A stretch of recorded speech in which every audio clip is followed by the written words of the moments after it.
Chiefs Kingdom, and welcome to the Milwaukee Chiefs cast live from the Wolf Den. I am Chris.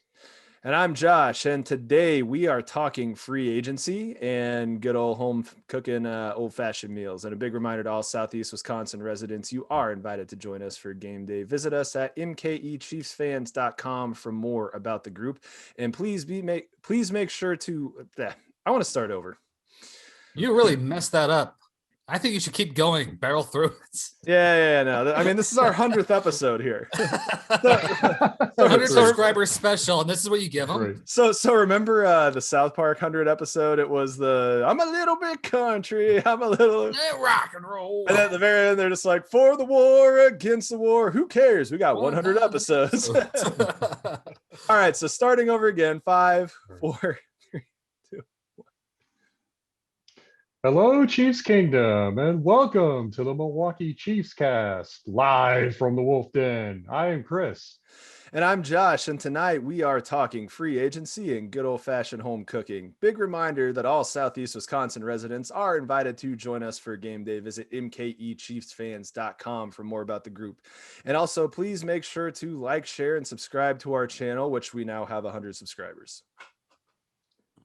Today, as always, we'll be talking about your Kansas City Chiefs, along with us as always, not Garth Algar, Bryan Reynolds.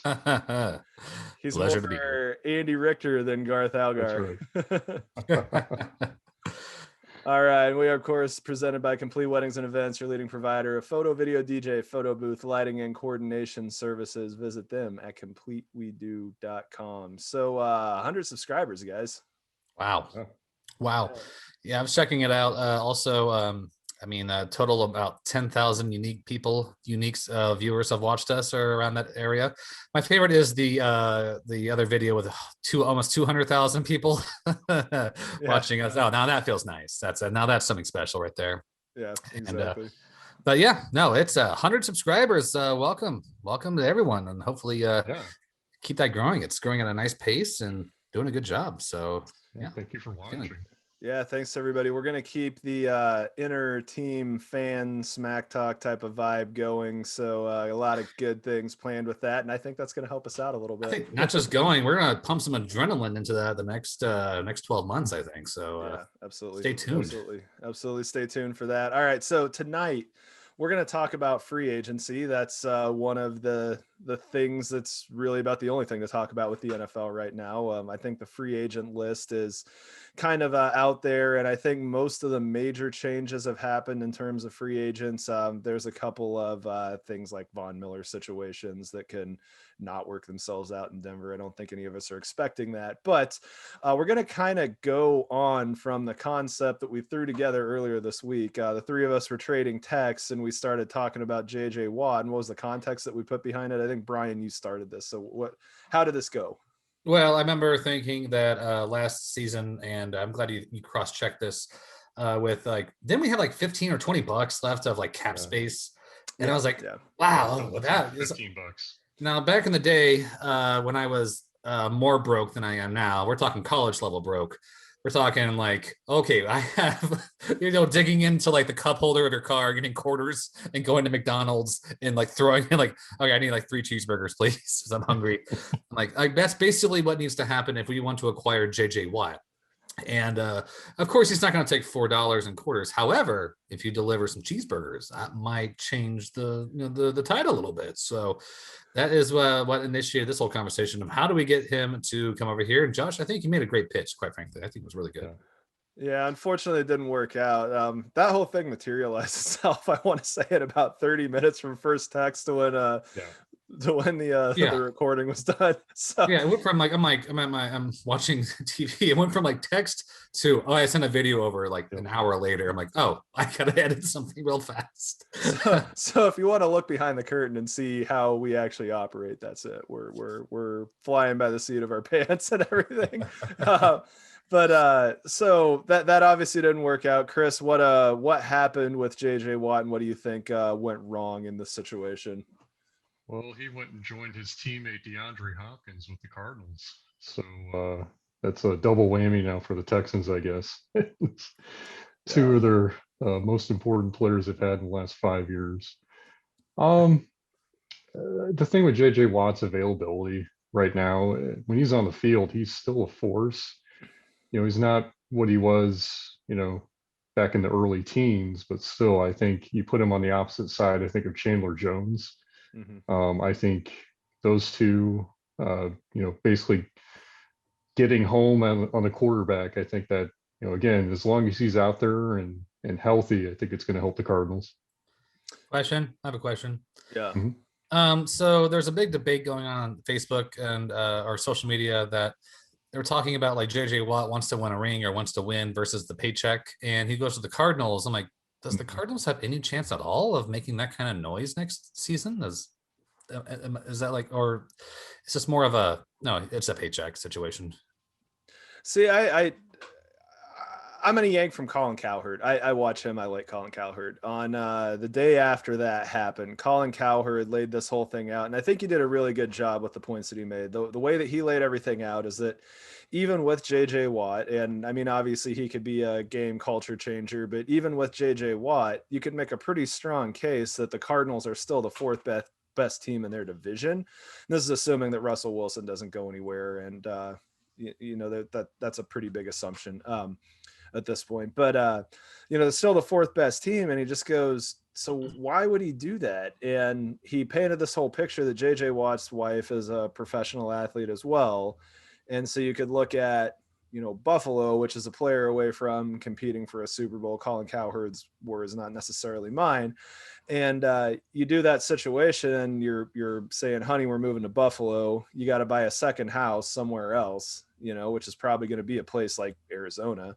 I think he even made a comment that JJ Watt already owns a house in Arizona, or you could just pick one place and live there. And he kind of compared it to, Tom Brady and just saying like, at this point in your life, you want to win, you want to get the ring, you want to do all those things, and you want to get the paycheck. But at the same time, I mean, not having to move around, 3 times a year and just having that kind of life stability. So I, obviously can't see inside JJ Watt's head, but that made a lot of sense to me.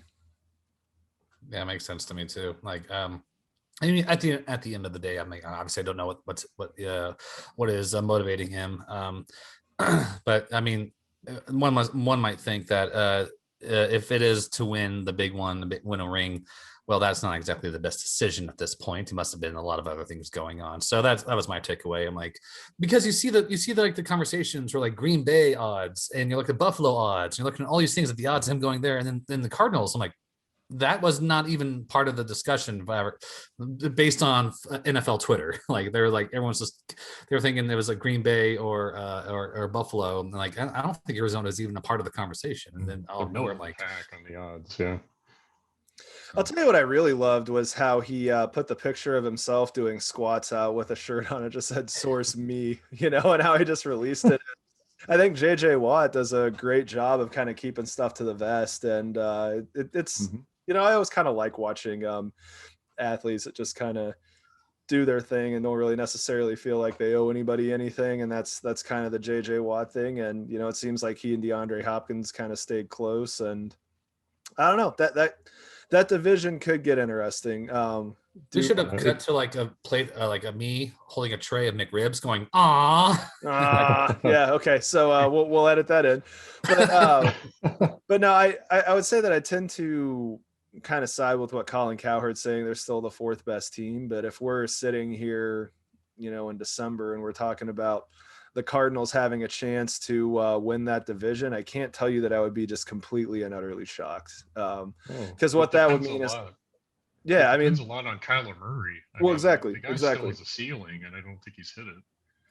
So, yep, not even close. And so, can I picture a theoretical conversation where we're talking about Kyler Murray making a step? For sure. Can we see Watt being healthier and more motivated than we've seen him in a couple of years? I mean, this kind of, to me, sounds like some of the Sammy Watkins wishful thinking that we have at the beginning of the year, but I wouldn't bet against JJ Watt by any stretch of the imagination. And, maybe playing just rejuvenated in a place that actually seems kind of fun might help some of that. The Cardinals seem like a fun organization. Houston does not. Like I said, Houston's top 5 in drama Dumpster quantity. fire. So there you go.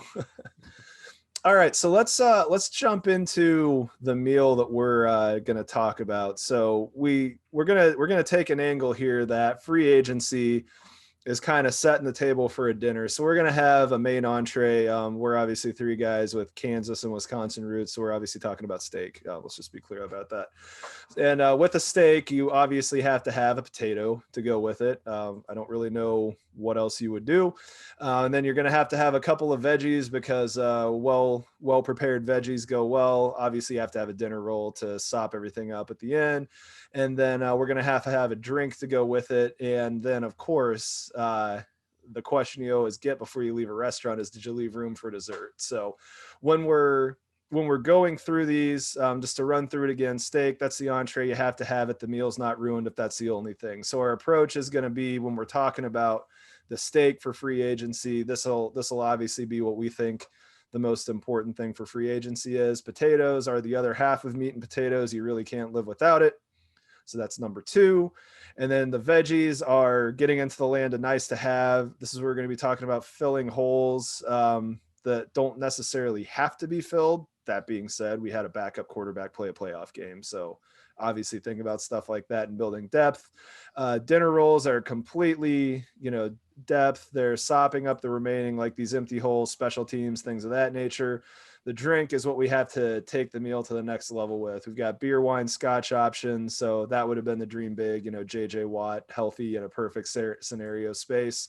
And then for dessert, we're thinking, maybe a late cut vet, something to that effect. This is really the cherry on top type of thing. So throwing all that out there, Chris, what are you looking at when we're talking about steak for free agency? Well, sure. So I want to be clear. Actually, I'm going for barbecue here. So my steak is actually my choice of meat is going to be burnt ends. Okay. And as far as my burnt ends go, like if I were to have one player in free agency right now, I would want Trent Williams. I think, I don't think that we can count on Eric Fisher or Mitch Schwartz possibly not being back next year. And Trent Williams actually graded out as the top PFF offensive tackle last year, or left tackle. So, I mean, protect Patrick Mahomes. I mean, I've heard a lot of radio talking this whole week. How would you strategize the offseason?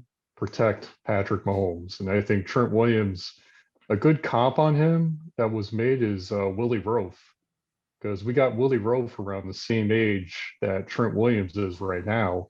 And Willie Roaf was still, a Pro Bowl player for the Chiefs for at least 3 years. Yeah, I would certainly not be upset about having Willie Roaf. And I would say that offensive line is definitely a good place to go from a steak standpoint. So I'm going to go a slightly different direction. I'm not saying that I disagree with you at all, but just looking through, and we looked at NFL.com's list of the 101 free agents for 2021. And so this is what their writers were saying. The one that I would love to have, and I don't think it's a given that he's going to be available, but Matt Milano as a linebacker. And what I really like that they said is there aren't many off-ball linebackers left who can be an asset on all 3 downs, tracking runners down while holding up in coverage. And when I hear that kind of terminology, I think back to Derek Johnson and what we had when he was in the defense. And so that was a place that I thought of. And part of what I'm considering here is thinking about what it's going to take to get an offensive tackle in free agency. And given our cap situation, I don't necessarily know that that's going to be something that's possible to pay for that. But an off-ball linebacker might be something that we can splash on. And, Matt Milano is going to get paid, but, I think that your guy's probably going to really get paid. So that'd be my only kind of concern. You're going to have to cut bait with Fisher and or Schwartz to get Trent Williams. Don't get me wrong. I'm not saying this is a situation where you get all 3. It would be, I mean, it would be a big business decision, I would have to say, but I don't see the Chiefs necessarily doing it. I think they're going to stay loyal to Mhm. Fisher and Schwartz. But to be honest with you, I would still rather have Trent Williams on left at left tackle than either one of those two. No offense to them. So you're taking the ruthless move. So let me ask you this: while we're talking about the line, what do you think we're going to get out of Niang next year? I think he will at worst start at guard, maybe right guard, depending on if Arrowhead Pride did say LDT is coming back next Doctor year. said he's coming but back. He said he's coming yeah, back. yeah. All three of the opt-outs, Damian Williams and who's the other? Am I forgetting? It was Dr. Damien and Niang. Oh yeah.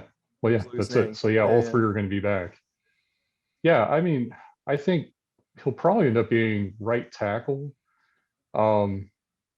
If again, if you end up signing a guy like Trent Williams, now if you don't, and let's say Schwartz is back, is ready to go by training camp, I could actually see him sliding in at left tackle until Fisher gets healthy. Because I don't know what to make of this timeline for Fisher's Achilles. You know, Brett Beach came out saying that he could be back in mid-August. And then of course you hear a lot of other opinions saying it's a 9 to 12 month recovery. Mm-hmm. I think Niang would probably be manning the left hand side if you have Mitchell Schwartz or another right tackle you get in free agency or the draft until Eric Fisher gets healthy. Gotcha. So Bryan, how do you want to weigh in on this? And you can feel free to tell one of us that we're cooking better meat. So however you want to weigh in here.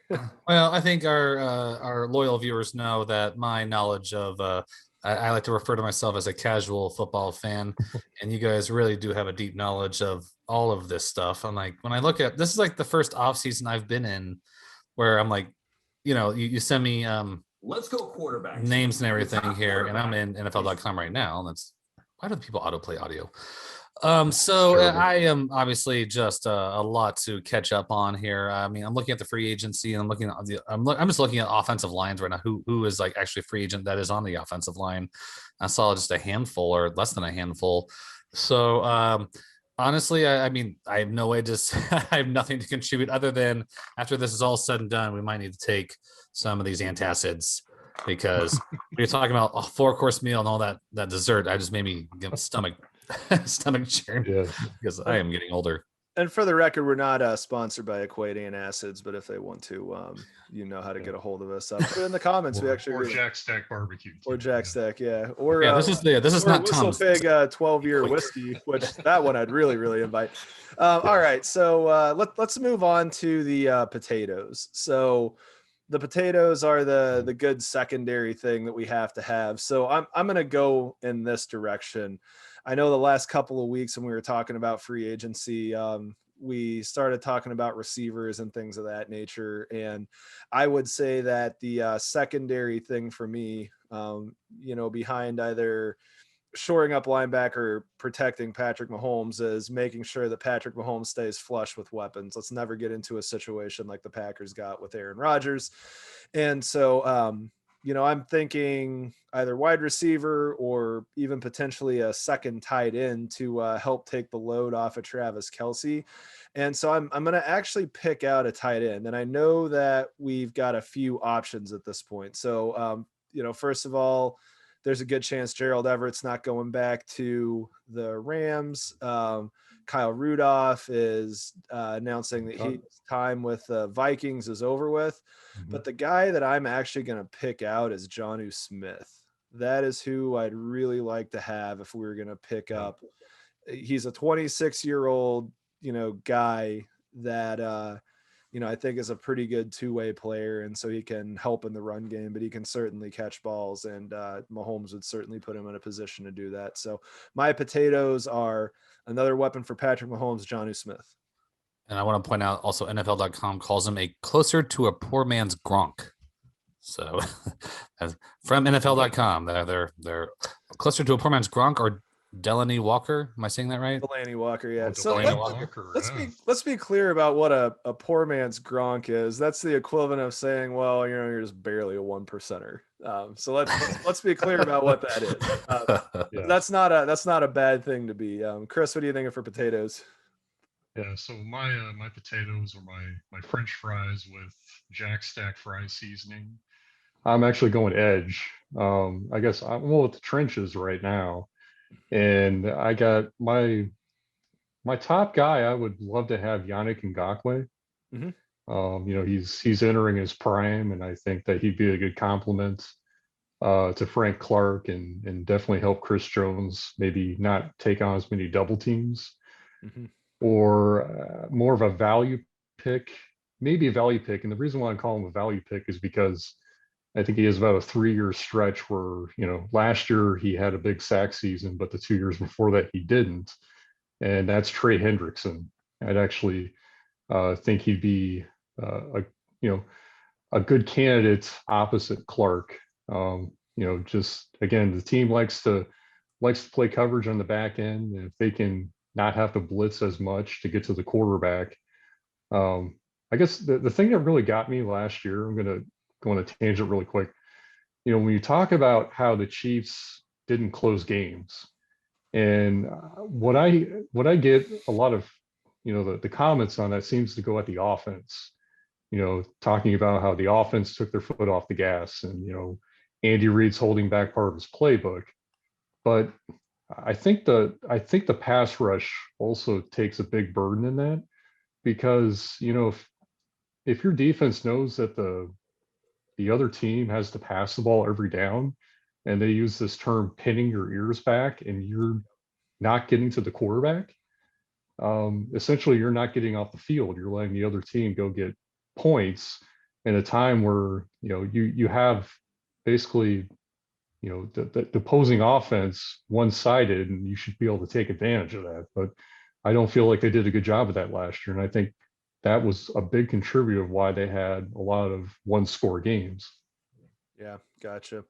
No, that makes sense. Brian, anything to add before we get into our veggies? Let me just make sure I'm clear, because I'm in learning position right now. Do we feel like the biggest situation here is protecting Mahomes? Like I'm not basing this basically on the Super Bowl, but I do hear like closing out games, and sounds like more of a defensive discussion. So am I fair to is that my analysis fair on that one? Yeah, I think that you're Yeah. you're picking that up. And it's when you're closing the game, from a really rough standpoint, you want to have a good running game so you can keep your offense on the field, but not putting your wide receivers in precarious over the middle positions. You're not putting your quarterback in a position where he's having to stand in the pocket and potentially take hits. You're getting your workhorse running back to just pound the ball, run downhill, and eat up clock. And then on a defensive standpoint, you want to take every amount of wind out of the sails from the opposition. So, like Chris said, pin your ears back and get to the quarterback, and all the things that we're talking about, running the ball and killing the clock. We're doing exactly what we don't want to happen to our team to the other one. Just did not do a good job of our defense do a good job of getting off the field in second halves, especially against the Bucks, the Dolphins, there's Saints, those games ended up getting close partly because we just weren't getting a pass rush.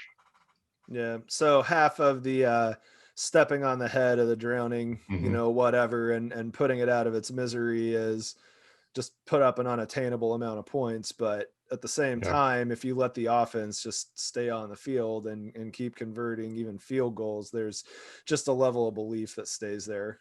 I think about a baseball game. I remember watching the Brewers play, and they're playing the Diamondbacks, I want to say, and Zach Greinke hit a home run. This is just a regular season game, but they ended up being up like 11-3. But the Diamondbacks scored a run an inning, and they just believed they could come back, and ended up winning that game like 14-13 or something stupid. I mean, Yeah. it wasn't an important enough game to look any of this up, and I'm just thinking of that now. But that's kind of what I, think of when you think of letting a team kind of hang around. There was I remember when what was it? Monday Night Football game was the LA Rams when it was like 54-52 or something like that. Remember that? Years ago? And I remember watching that thinking this is like the funnest game ever. And then I get on Twitter the next day and like hardcore football fans are like, that was not fun. Like, this is not, they don't find that very entertaining. They want to see defense. They want to see a lot of them like, I want to see a low score defensive struggle. I want all this stuff. But I mean, obviously touchdowns are exciting, like home runs. Home runs are exciting, but a lot of people they like pitchers duels. Like, no, I want to see this guy outsmart this other guy right here. So I guess it's all how you consume football or sports. So there were a lot of points scored in that game, but there were also a lot of big plays on defense. I know the Rams had 2 defensive touchdowns in that game. The Chiefs had 1. So, it wasn't completely dominated by offense when you look at it that way. But even though the Chiefs lost, I still go back and watch that game because it's just that was an incredible game to watch. It was just fun. Yeah, it was just fun. That game was a blast. That game was a blast. Yeah. That was it reminds you of playing pickup basketball. The game where you're playing and you're playing by 1s to 11, but you have to win by 2 and you end up winning like 20-18. That's what that game reminded me of. It's just you're at the park way longer than your mom wanted you to be, and you're going to get chewed out, but it's worth it. I'll eat extra green beans tonight. All right, speaking of green beans, let's get into our veggies. Chris, who are your 2 veggie players where we're talking about nice to have, hole filler type of things? Yeah, so one of my nice to haves is tight end. I went that route, and I just like you, I picked Jonnu Smith on that. If not Jonnu Smith, then going and looking at let's say, Kyle Rudolph, maybe a Zach Ertz if he ends up getting cut. Yeah, that would be great. I know he's been discussed as a trade option, but I think as far as my veggies go, it would be tight end and receiver. So with the receiver, again, I'm in the Corey Davis camp because I think he's going to be about the right price. But if not Corey Davis, then maybe someone like Curtis Samuel. There's the other few, I would say, pretty good options that you could get, but I would look to fill out basically with tight end and receiver for those 2 courses. Yeah, so this is where I'm going into edge and safety. And mainly the reason why I'm bringing these 2 up in this position is kind of the reason I didn't go after left tackle. I don't think we're picking up a free agent edge rusher that's prime of their career type of thing. I just don't see how we come up with the money for it. So what I'm looking at here is old friend alert. I'd love to see Justin Houston come back as an extra edge rusher and Malik Hooker as a coming off an injury flyer to play safety. You could go anywhere from a solid true deputy to the honey badger, or a flyer on a guy who might stay healthy enough to spell players every once in a while. So that's what I'm looking at there. But Justin Houston seems to be the right price edge rusher. And, quite frankly, if we're going to be getting impact edge rushers and offensive tackles, we're going to have to be drafting them in the first couple of rounds. And that was the approach that I took here. That's most likely going to happen. If I'm thinking about it from a realistic standpoint, it's probably going to go via the draft for those 2. Yeah. Yeah, exactly. And so trying to stay realistic at this point, from my perspective. So Bryan, what do you think of that before we get into dinner rolls and drinks? Hey, make fun of me if you want. Comments, you guys, I don't care.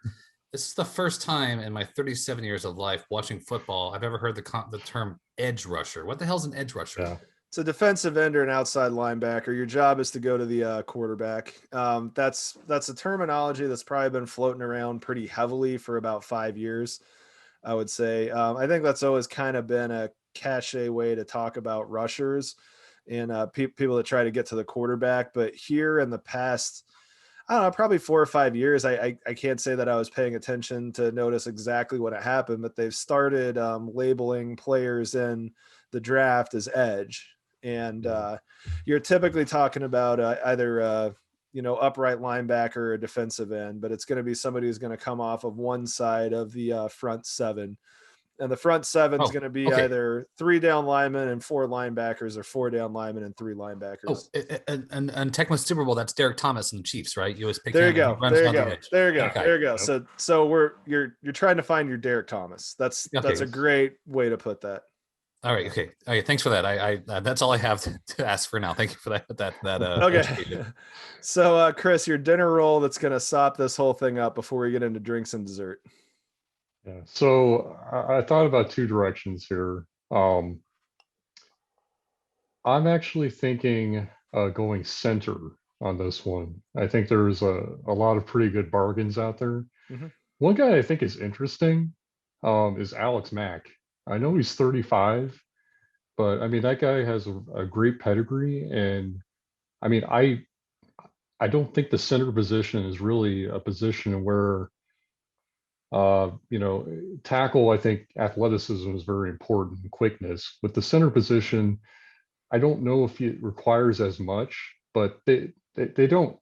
I think they only have maybe one center around now on the roster, and they're going to need to get someone. And I'd rather go through free agency than go through the draft on a center. So that's where I'm going on my dinner roll.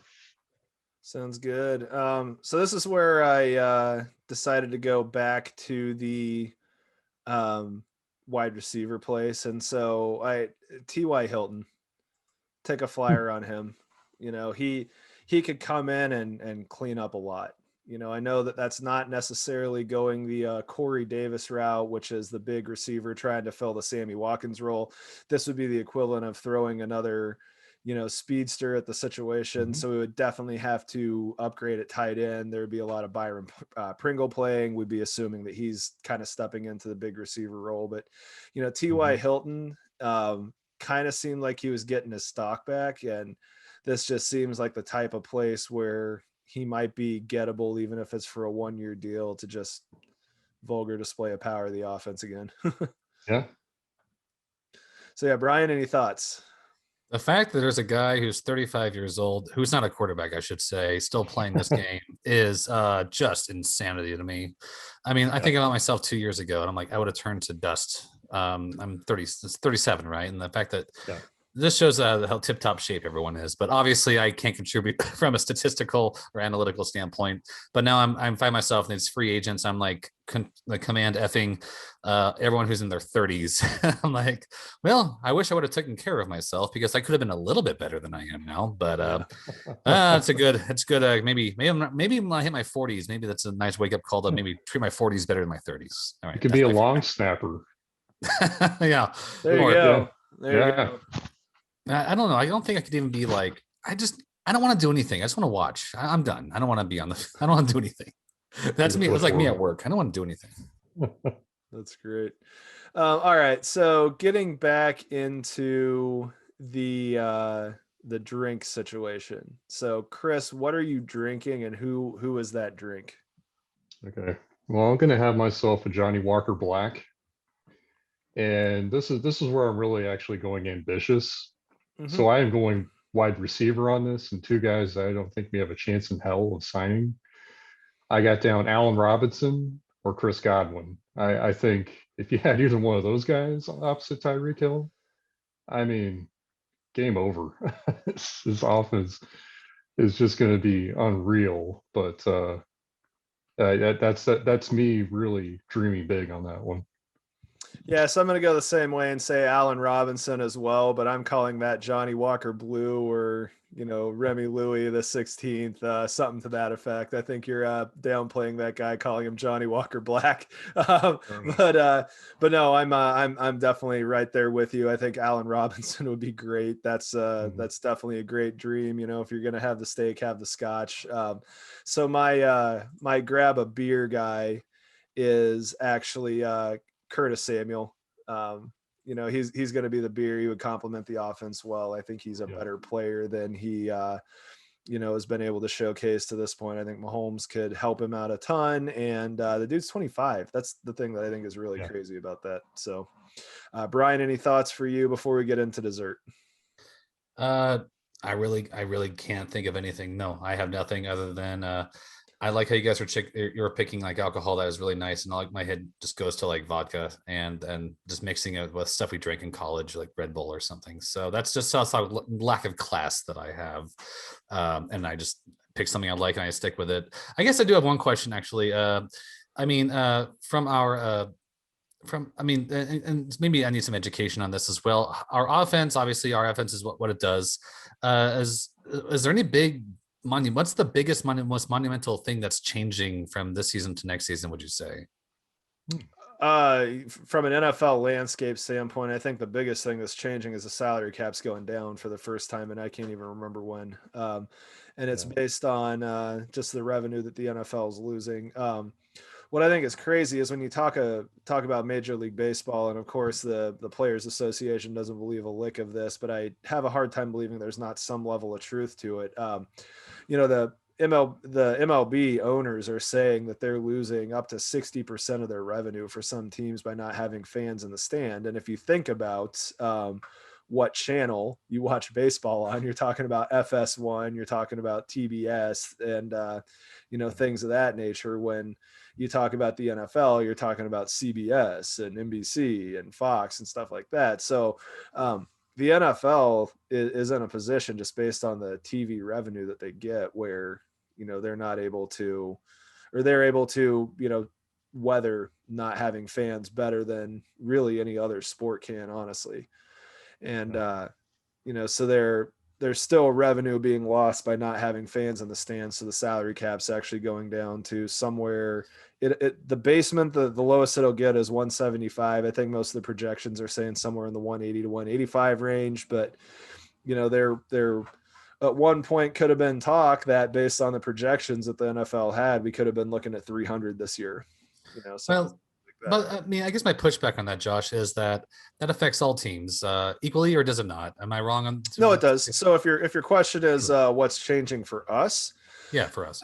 Yeah. So for us, I mean, I think that we have some decisions to make, and some of them may be relatively simple decisions. I know that one of them was Anthony Sherman, and he retired today, so that kind of took care of itself. We've got our two tackles, Schwartz and Fisher, that Chris alluded to, that we're going to have to make a decision with there. We're getting to a point where we got to decide what we're doing with Tyrann Mathieu. He's going to get locked up long term. It seems like a perfect type of fit. We're probably going to have to make some decisions in the running back room. Throughout the entire offseason since the Super Bowl, there's been talk about, even though Damian Williams is coming back, he's a cut candidate. Can't say that I agree with that, but those are decisions to be made. Sammy Watkins, I kind of think that it's probably time for everybody to move on, but who knows? That's still a decision that has to be made. But when you're talking about big fundamental, like free agent decisions that we have to make, that was pretty much all last season. We had to take care of Kelsey and Chris Jones and Mahomes and all of those guys. We don't have anybody like that we're okay. All right. To replace or lock up. So the high percentage of our weapons are likely sticking around. It's just these kind of situations. We're more or less bringing the same team back, and in full honesty, I don't think that we're going to be major players in free agency. I think we're going to be more staying at the end of the season, and just kind of cleaning up off the scrap heap. The type of stuff that John Dorsey was really good at.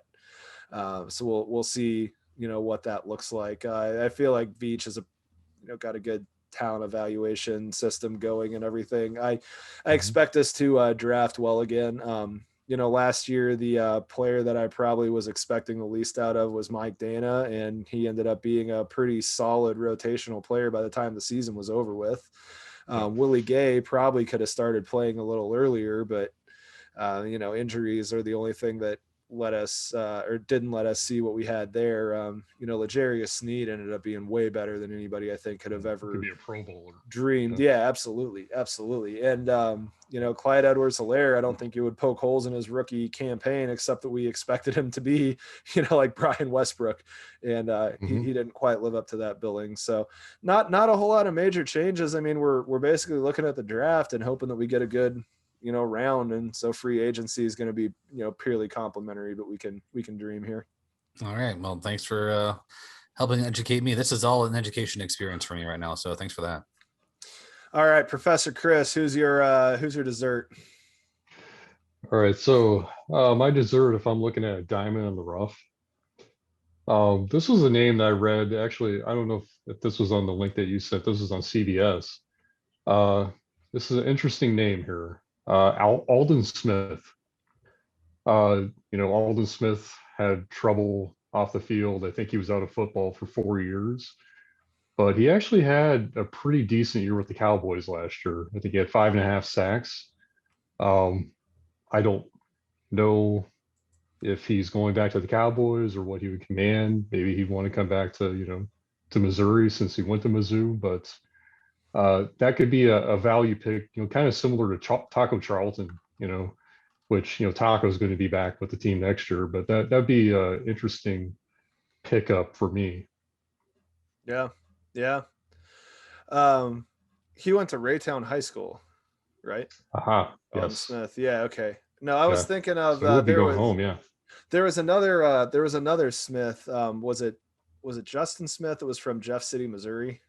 Yeah. Justin Smith. Justin Smith from Jeff City, Missouri. Yeah. And he played for the 49ers, and there's a bunch of people from Jeff City, Missouri. We all know a bunch of people from there that were just big Justin Smith 49er fan. So I always thought that was interesting. So from the dessert, I definitely took the this is 7-layer chocolate cake. This is something that we don't deserve to have or anything like that. So this is where I went really tall, and I'm gonna dig too and say we're taking the 7-layer chocolate cake, and we're also taking the tiramisu that's covered in whipped cream. And so I would love to see AS11 come back as the backup quarterback. I think he's going to go out and be a starter somewhere. So I don't think this is, even really worth talking about, but it's dessert, you never need dessert. And the other one, I would love to see Von Miller come play for Kansas. I would love to see Von Miller. If there's a dream scenario, and this has probably 50% to do with football and 50% just what that would be to have Von Miller come play in Kansas City. Yes. So that's how I would round out my dinner. Bryan, what's your dessert? I know you have an opinion here. Well, I mean, I got nothing to add, obviously, but I will say the best tiramisu in Lawrence, Kansas is the tiramisu from the Mad Greek on Mass Street. That's the good one. So I love the Mad Greek. Yeah. All right. yeah, we're actually there a few days ago. So that is all I have to say right now.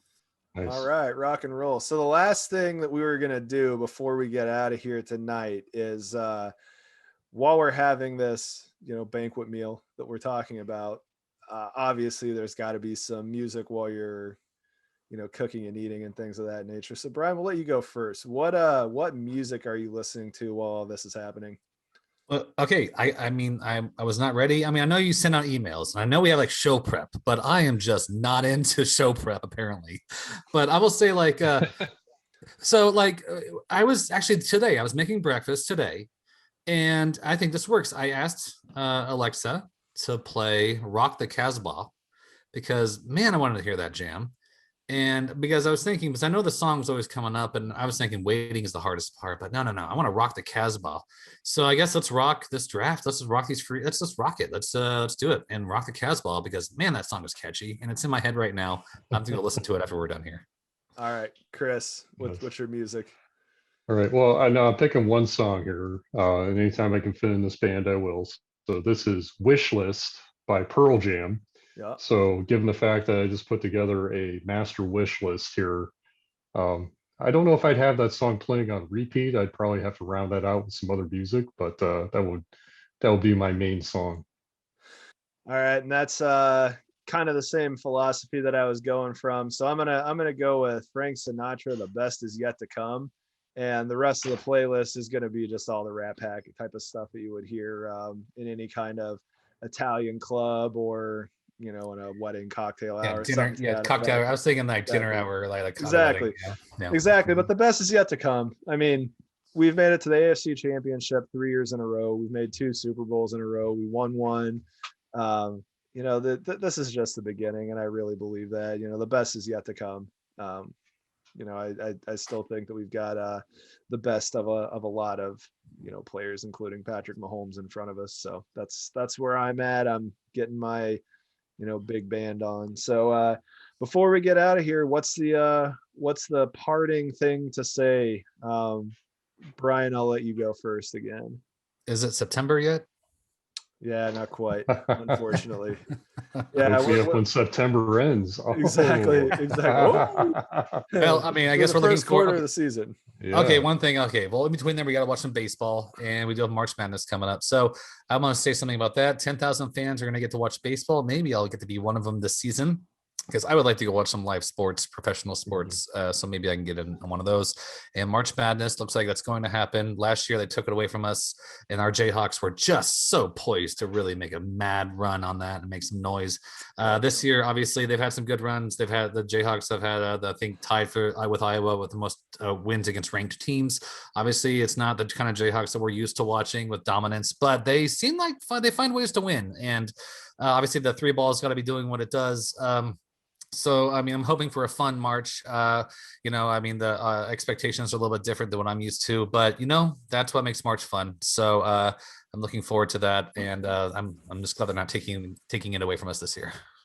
I had to double check. The Jayhawks did beat UTEP by 5. Okay, so that they was going to came be a back. disappointment. Yeah, that was Yeah, going to be a sweating disappointment. out They were that down first for a little half. bit. Oh, Yeah. So, Chris, what's your Yeah. last shot? yeah. Well, I mean, given all the things going on right now in the Kansas athletic program, I'm going to take the high road here and piggyback on Brian's comment about Kansas basketball. I mean, big win over Baylor over the weekend. And they seem to be found themselves an identity finally. There was a really good story written in The Athletic by CJ Moore about some defensive adjustments they made, namely as far as defending ball screens. Yeah, show off your shirt.